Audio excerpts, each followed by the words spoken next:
So hey guys miss you are watching T Motomotives ഒരു channel പുതിയതിലോട്ട് എല്ലാവർക്കും sir and ഇന്ന് നമ്മുടെ വീഡിയോ എന്ന് പറയുന്നത് സ്പെഷ്യൽ ബൈക്കിൽ ഡിസ്ക് വെക്കുന്നതാണ്. നമുക്ക് ഏതാ വണ്ടി നോക്കാം.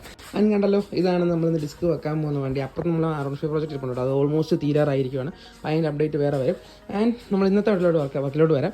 ആൻഡ് നമ്മുടെ SD-യിലാണ് നമ്മളിന്ന് ഡിസ്ക് വെക്കാൻ പോകുന്നത്. ആൻഡ് ഫ്രണ്ടിൽ പുള്ളിക്ക് വേണ്ടത് ആ ഒരു വിൻറ്റേജ് ലുക്ക് കളയാത്തൊരു ഡിസ്ക് വേണം. ഏറ്റവും വലിയ കസ്റ്റമർക്ക് വേണ്ട ഏറ്റവും വലിയ ഡിമാൻഡ് ഈ ഒരു പൈപ്പ് മാറ്റാൻ പാടില്ല, അതെല്ലാം വെച്ചുകൊണ്ട് ഒറിജിനൽ ക്ലാസിക് ലുക്ക് വെച്ചുകൊണ്ട് ഇതേ ഹൈറ്റിൽ തന്നെ ഡിസ്ക് വേണമെന്നുള്ളതാണ്. അപ്പം സാറാ ബൈക്കുകൾ പ്രതീക്ഷയിലോട്ട് കയറിയേ ചേർന്ന് ഞാനൊരു 4-5 ദിവസം എക്സാമിൻ ചെയ്തിട്ടാണ് ഒരു തീരുമാനത്തിലെത്തിയത് ഇന്ന പോലെ ചെയ്യാമെന്നുള്ളത്. ഇത് അപ്പോൾ നമുക്ക് വണ്ടി മൊത്തം ഡിസ്മാൻഡിൽ ചെയ്യണം. നമുക്കൊരു ചെറിയൊരു ഡിസ്ക് പ്ലേറ്റ് ആയിരിക്കണം, വിൻറ്റേജ് ലുക്ക് പോകാനും പാടില്ല. അപ്പോൾ ആ ഒരു രീതിയിലുള്ള ഡിസ്ക് പ്ലേറ്റാണ് ഞാൻ പ്ലാൻ ചെയ്യുന്നത്. അപ്പോൾ കണ്ടല്ലോ, ഇതാണ് ഇപ്പോഴത്തെ ലുക്ക് എന്ന് പറഞ്ഞ വണ്ടിയുടെ. അപ്പോൾ നമുക്കിനിയും ഫ്രണ്ട് അഴിച്ചിറക്കണം. ഇറക്കിയിട്ട് ഞാൻ ബാക്കി ഡീറ്റെയിൽസ് പറയാം.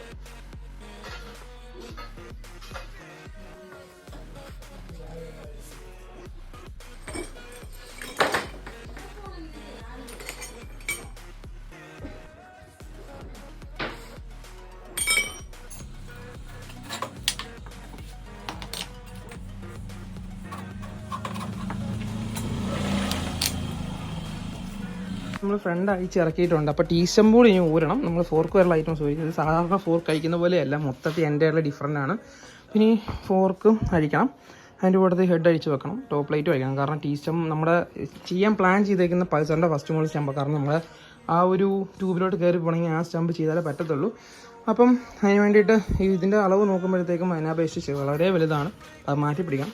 നമ്മളിപ്പോൾ ചെയ്യാൻ പോകുന്ന പ്ലാൻ എന്ന് പറഞ്ഞാൽ ഇത്രയേ ഉള്ളൂ. നേരെ നമ്മൾ ഇതും കൊണ്ടുപോകും, സ്റ്റമ്പും കൊണ്ടുപോകും, നമ്മുടെ ടീ സ്റ്റമ്പും കൊണ്ടുപോകും. ടീ സ്റ്റമ്പും കനപ്പിച്ച് നമുക്കതിനെ പക്കാക്കി എടുക്കാമെന്നുള്ള പ്ലാനാണ്. അപ്പോൾ നമുക്കിനി അടുത്ത പരിപാടി എന്ന് പറയുന്നത് ഹെഡിൻ്റെ ബാക്കിയുള്ള കൂടെ അഴിക്കുന്നതാണ്. അഴിച്ചിട്ട് ഞാൻ കാണിക്കാം. സോ ഗൈസ്, അപ്പോൾ നമ്മളിത് ടീ സ്റ്റമ്പ് അഴിച്ചു. ഞാൻ പറഞ്ഞു ടീ സ്റ്റമ്പ് കണ്ടല്ലോ, ഇത് നമ്മൾ പ്ലാൻ ചെയ്യുന്നതിനെക്കാട്ടിലും ഒത്തിരി വലുതാണ്. അപ്പോൾ നമ്മൾ മിക്കവാറും ഇത് സ്ലീവ് ഇറക്കേണ്ടി വരും. അതാണ് പ്ലാൻ. ഇത് നല്ലൊരു സ്ലീവ് ഇറക്കണം എന്നുള്ളതാണ് ഏറ്റവും ബെറ്റർ ആയിട്ടുള്ള പണമെന്ന് എനിക്ക് തോന്നുന്നു. ടോപ്പ് ലൈറ്റിൽ നമുക്ക് വർക്കുണ്ട്. അപ്പോൾ നമ്മൾ ടീ സ്റ്റമ്പും ടോപ്പ് ലൈറ്റ് ഒരു എടുത്തിട്ടുണ്ട്. അപ്പോൾ ഇതിനിപ്പോൾ ലൈറ്റിലോട്ട് കൊണ്ടുപോകണം. അപ്പോൾ ഏത് സ്റ്റമ്പാണ് യൂസ് ചെയ്യുന്നത്, എന്താ ഡീറ്റെയിൽസ് എന്നുള്ളത് ഞാൻ ഫർദറായിട്ട് പറഞ്ഞുതരാം. അത് നമുക്ക് എന്നാലും എഴുതി കൊടുക്കാം.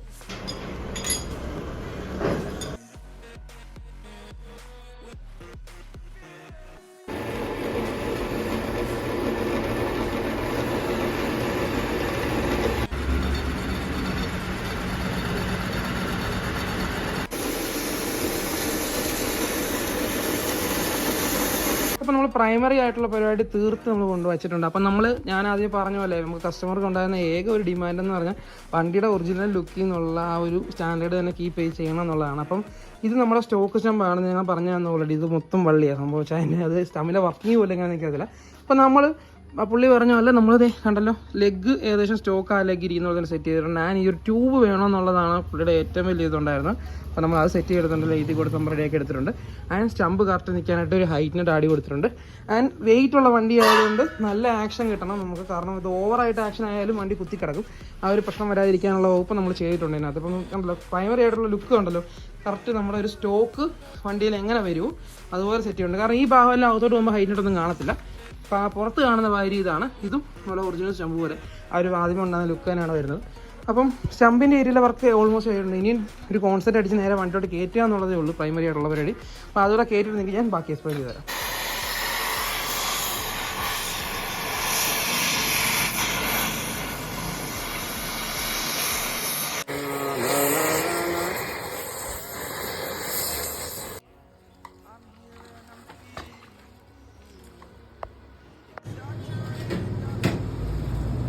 നമ്മളിത് പുതിയ കോൺസെപ്റ്റും കാര്യങ്ങളൊക്കെ അടിച്ചിട്ടുണ്ട് കേട്ടോ. കോൺസെപ്റ്റും കാര്യങ്ങളൊക്കെ സെറ്റ് ചെയ്തിട്ടുണ്ട്, എടുത്ത് കളഞ്ഞിട്ട് പഴയത് കിടപ്പുണ്ട് കേട്ടോ. അപ്പം സംഭവത്തുള്ള ആദ്യമേ നമ്മൾ ടീ സ്റ്റമ്പും ടോപ്പ് ലൈറ്റും ടീ സ്റ്റമ്പ് കയറ്റുന്നു, ടോപ്പ് ലൈറ്റ് കയറുന്നു, സ്റ്റമ്പ് സെറ്റപ്പ് കയറുന്നു. അപ്പോൾ ഞാൻ ടീ സ്റ്റമ്പ് ചെയ്തേക്കുന്ന വർക്ക് നിങ്ങൾക്ക് ഞാൻ എക്സ്പ്ലെയിൻ ചെയ്ത് തരാം. അപ്പം ആദ്യം പറയുന്ന സംഭവം SD-യുടെ സ്റ്റോക്ക് ടീ സ്റ്റമ്പും ടോപ്പ് ലൈറ്റും ആണ്. നമ്മൾ യൂസ് ചെയ്തേക്കുന്ന സ്റ്റമ്പ് വന്നിട്ട് പൾസർ 150-യുടെ സ്റ്റമ്പാണ്. ആൻഡ് നമ്മൾ ഇവിടെ ഒരു സ്ലീവ് ഇറക്കി അത് ഈ ടീ സ്റ്റമ്പിൻ്റെ രീതിക്ക് റെഡിയാക്കിയിട്ടുണ്ട്. കാണുമ്പോൾ മനസ്സിലായി ഒരു കട്ടിയുള്ള സ്ലീവ് ഇറങ്ങിയിട്ടുണ്ട്. ആൻഡ് ടോപ്പ് ലൈറ്റ് നമ്മളൊന്നും ചെയ്തില്ല, കാരണം ഹൈറ്റ് നെട്ടയിലാണ് നമ്മളിവിടെ ഒരു ചെറിയൊരു ലോക്കിംഗ് സിസ്റ്റം പോലെ സെറ്റ് ചെയ്തേക്കുന്നത്.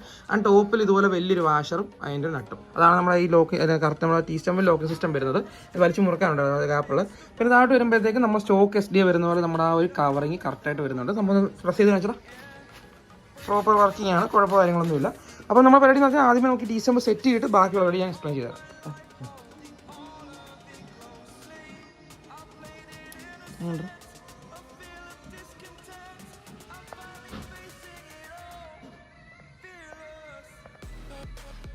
സോ ഗൈസ് അപ്പോൾ നമ്മൾ ഇപ്പോൾ ഈ ബിൽഡിന് വേണ്ടി സെറ്റ് ചെയ്തിരിക്കുന്ന ഐഡിനായിട്ട് കേട്ടോ ഞാൻ ജസ്റ്റ് എക്സ്പ്ലെയിൻ ചെയ്തു തരാം. ഇത് വന്നിട്ട് നമ്മൾ ഇവിടുത്തെ ത്രെഡ് വരുന്നത് പൾസർ 150 ടോപ്പ് ത്രെഡും ആൻഡ് മേളിൽ വരുന്ന ഈ ഏരിയ വന്നിട്ട് നമ്മുടെ ടോപ്പ് ലൈറ്റിൽ ടേപ്പറായിട്ട് നല്ല സീറ്റ് ആകുന്ന രീതിയിൽ കോണിക്കലായിട്ടാണ് ചെയ്തിരിക്കുന്നത്. ആൻഡ് ടോപ്പിൽ നമ്മളൊരു 17 ത്രെഡ് സെറ്റ് ചെയ്തിട്ടുണ്ട് സാധാരണ സെറ്റ് ചെയ്യുന്ന പോലെ. സോ ഇതിൻ്റെ പ്രത്യേകത എന്ന് പറയുന്നത് നമ്മുടെ SD-യുടെ സ്റ്റോക്ക് ടോപ്പ് ലൈറ്റ് വരുമ്പോഴത്തേക്കും അതിനകത്തൊരു ടേപ്പർ സീറ്റിംഗാണ് വരുന്നത്. അപ്പോൾ അതിനനുസരിച്ച് പക്കയായിട്ട് സീറ്റ് ആവുന്ന രീതിയിലാണ് ലോക്ക് സീറ്റിംഗ് ആണ് നമ്മൾ ചെയ്തേക്കുന്നത് കേട്ടോ. അപ്പോൾ നമ്മൾ നേരെ ഹൈറ്റ് സെറ്റ് ചെയ്ത് സ്റ്റമ്പും ടോപ്പ് ലൈറ്റ് വണ്ടി കയറ്റാം. നമ്മളിപ്പോൾ ഫ്രണ്ട് സെക്ഷനിൻ്റെ സ്റ്റമ്പ് ഏരിയ കയറിയിട്ടുണ്ട്. നിങ്ങൾ നോക്കുമ്പോൾ തന്നെ മനസ്സിലാവും. ഇതേ കണ്ടല്ലോ നമ്മൾ താഴെ ലെവൽ ചെയ്തിട്ടുണ്ട് നമ്മുടെ ആക്സിലിട്ട്. ആൻഡ് സ്റ്റോക്ക് സ്റ്റമ്പ് പോലെ തന്നെ നമ്മുടെ കവറിങ്ങും വരുന്നുണ്ട്. വർക്കിംഗ് കാര്യങ്ങളെല്ലാം ഓക്കെയാണ്. ആൻഡ് നമ്മുടെ ഹെഡിനകത്തോട്ട് കയറിയിട്ടുണ്ട്. ഞാൻ പറഞ്ഞ പോലെ ഇവിടെ നല്ല രീതിക്ക് നമ്മൾ നനബോണ്ടും സീലും ഇട്ട് എല്ലാം ക്ലോസ് ചെയ്യുന്നുണ്ട്. കാരണം ഇത് എപ്പോഴും നമുക്ക് അഴിക്കാൻ പറ്റാത്തതായതുകൊണ്ട്. ആൻഡ് ടോപ്പിൽ ഞാൻ പറഞ്ഞ പോലെ ഒരു വലിയൊരു വാഷർ ഇട്ട് ടോപ്പിൽ നട്ട് നോക്കി. ആക്ച്വലി വന്നിട്ട് ഇവിടെ ടോപ്പിൽ സാധാരണ SD-ക്ക് വരുമ്പോഴത്തേക്ക് ഈ ടൈപ്പ് നട്ടല്ല വരുന്നത്. അത് ഫുള്ളി കവറിങ് നട്ടാണ് വരുന്നത്. അതിന് നമ്മൾ പുതിയ രീതിയിൽ നട്ട് ടൈപ്പ് ആക്കിയിട്ടുണ്ട്. ആൻഡ് ഇവിടെ ഒരു പിടുത്തമുണ്ട്. ഇവിടെ നമ്മൾ സാധാരണ നട്ട് വരുന്നത് ഇവിടെ ഒരു പിടുത്തമുണ്ട്. അതാണ് ഇതിൻ്റെ ഫുൾ കവറിങ് ഹാൻഡിൽ ബാറും കയറിയിട്ടുണ്ട്. ഇതാണ് ടോട്ടൽ ഓവർ നിലവിലുള്ള ലുക്ക് എന്ന് പറയുന്നത്. ഇനി ഫ്രണ്ട് വീൽ സെക്ഷൻ കയറ്റി സെൻറ്റർ ചെയ്യണം. അതുപോലെ ചേട്ടി കാണിച്ചു തരാം. ഈ സെക്ഷനിലോട്ട് വരുമ്പോൾ ഞാൻ നോക്കണം മനസ്സിലാവും. സംഭവം നമ്മൾ ചെയ്തേക്കുന്ന SD റിമൂവ് തന്നെയാണ് ചെയ്തേക്കുന്നത്. SD ടയർ തന്നെയാണ് യൂസ് ചെയ്തത്. നമ്മൾ യൂസ് ചെയ്തിരുന്ന ഹബ്ബ് വന്നിട്ട് പൾസറിൻ്റെ ഹബ്ബിൽ നമ്മളിവിടെ അലുമിനിയം വെൽഡ് ചെയ്ത് നമ്മൾ ഇതിന് മുന്നേ കിങ്ങിൻ്റെ ചെയ്ത സെയിം പ്രോസസ്സ് അലുമിനിയം വെൽഡ് ചെയ്ത് ക്ലോസ് ചെയ്ത് പിന്നെ വീണ്ടും ലേത്തിലിട്ട് കട്ട് ചെയ്ത് ഒരു ഹാഫ് ഹബ്ബ് ഉണ്ടെന്ന് തോന്നുന്നെങ്കിൽ ഇത് ഹാഫ് ഹബ്ബ് അല്ല. സംഭവം ആ ഒറിജിനൽ ഹബ്ബേലുള്ളൊരു പീസാണ്. അപ്പോൾ സോ ഇതിന് സൈഡിലോട്ടുള്ള വെയിറ്റോ അല്ലെങ്കിൽ എന്നാ പറയുക എക്സ്ട്രാ ഒരു പീസ് വെച്ചേക്കുന്നത് അതിൻ്റെ ആ ലുക്കോ കാര്യങ്ങളൊന്നും ഉണ്ട്. അത് ക്ലീൻ ആയിട്ടിരിക്കാൻ ഹോൾ ചെയ്ത് ത്രെഡ് ചെയ്തിട്ടുണ്ട്. ആൻഡ് വേറൊരു കാര്യം വെച്ചാൽ ഇത് യൂസ് ചെയ്യാവുന്ന ഡിസ്ക് എന്ന് പറഞ്ഞാൽ കാണിച്ചു തരാം. ജസ്റ്റ് 5 സ്പീഡ് ടൈപ്പ് ഡിസ്ക് ആയിരുന്നു. അപ്പം അതിനനുസരിച്ചാണ് ചെയ്തേക്കുന്നത്. ഡിസ്ക് ഒന്ന് കാണിച്ചു തരാം. ഞാൻ മൂന്ന് ഡിസ്ക് ഇതാണ് കേട്ടോ സംഭവം. ഒരു സീറ്റാന്ന് കാണിച്ചു തരാം. കറക്റ്റ് അതിൻ്റെ സ്റ്റെപ്പും ഹോളും കാര്യങ്ങളെല്ലാം പക്ക സീറ്റാകുന്ന രീതിയിലാണ് നമ്മൾ ചെയ്തേക്കുന്നത്. അപ്പം ഇത് വെച്ച് വലിച്ച് മുറുക്കിയിട്ട് നേരെ നമ്മുടെ വണ്ടിയിലോട്ട് കയറ്റാം. ആയിരിക്കും നോക്കി. സോ ഗൈസ് അപ്പോൾ നമ്മുടെ ഫസ്റ്റ് പാർട്ട് ഇവിടെ കൊണ്ട് തീരുക കേട്ടോ. സംഭവം വേറൊന്നുമല്ല. ഈ വീഡിയോ ഞാൻ എടുത്ത് വെച്ചിട്ട് ഏകദേശം ഇപ്പോൾ ഒത്തിരി നാളാകുന്നുണ്ട്. ഇതിന് ശേഷം ആ വണ്ടിക്ക് എഞ്ചിൻ പണി പെയിൻറ്റിങ് പറഞ്ഞ കുറച്ച് സമയം നമ്മളിന്ന് പോയായിരുന്നു. പിന്നെ ഡിസ്കിലും കുറച്ച് ഓൾട്രേഷൻ ഇപ്പോൾ നമ്മൾ ചെയ്തതിൽ നിന്ന് കുറേ വ്യത്യാസങ്ങൾ വരുത്തിയിട്ടുണ്ട്. അപ്പം അതെല്ലാം കൂടെ ചേർത്തുകൊണ്ട് എന്തൊക്കെയാണ് നമ്മൾ വ്യത്യാസങ്ങൾ വരുത്തി എന്തൊക്കെയാണ് ഡീറ്റെയിൽ ചെയ്യുന്നുള്ള സെക്കൻഡ് പാർട്ട് വരും. അപ്പോൾ ചാനൽ സബ്സ്ക്രൈബ് ചെയ്യുക. നെക്സ്റ്റ് വീഡിയോയിൽ കാണാം. Very special from TVM auto.